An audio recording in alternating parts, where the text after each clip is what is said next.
The siren echoed through the empty street.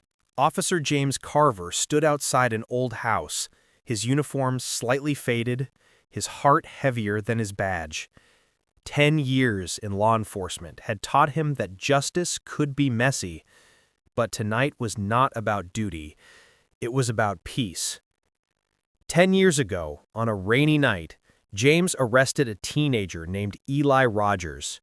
It was supposed to be a routine stop, a store robbery, a scared boy, and a young cop too proud to listen. Eli swore he hadn't done it. James didn't believe him. The system didn't either. The evidence was weak, but the pressure was strong. Eli spent 2 years in juvenile detention before the real culprit confessed. Since then, James had carried the guilt like a hidden scar. He told himself it was just the job. But every time he passed the old neighborhood, he saw the boy's mother waiting at the porch, eyes full of silent blame. Tonight, he decided he couldn't live with that silence anymore. He parked his patrol car down the street, walked the rest of the way under soft streetlights. His boots echoed against the wet pavement. The neighborhood had changed. New stores, new faces, but the guilt hadn't aged a day.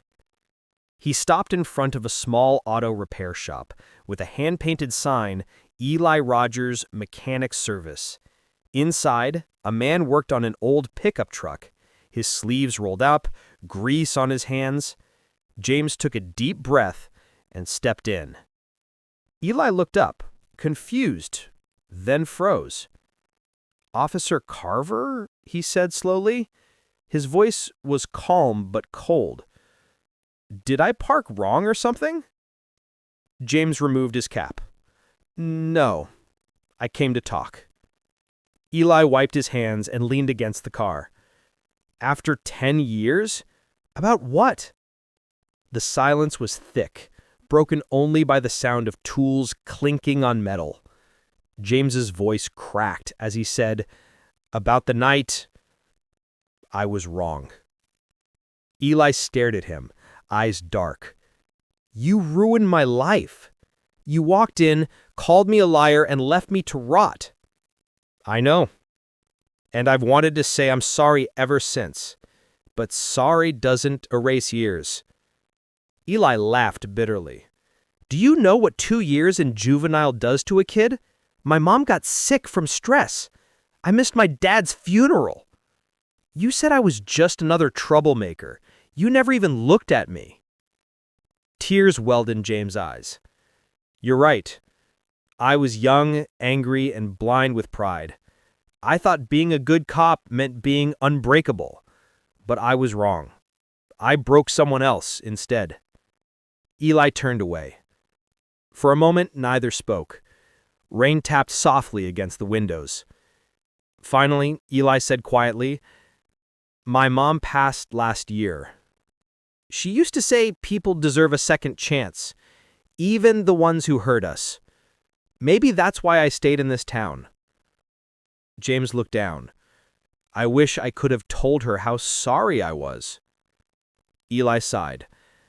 "You can tell me instead, but you'd better mean it." James stepped closer. "I do. I don't want forgiveness for me. I want peace for you." Eli nodded slowly. "Peace doesn't come easy, but maybe you're trying to earn it now." The two men stood there in silence, a former teen and a tired cop. 10 years of pain between them, but something healing in the air. After a moment, Eli said, "Come by tomorrow. I could use an extra hand around the shop." James smiled faintly. "Are you sure?" Eli shrugged.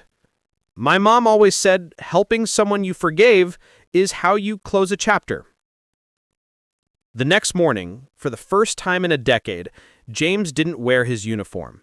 He showed up at the shop in a plain shirt, rolled up his sleeves, and spent the day handing tools to Eli.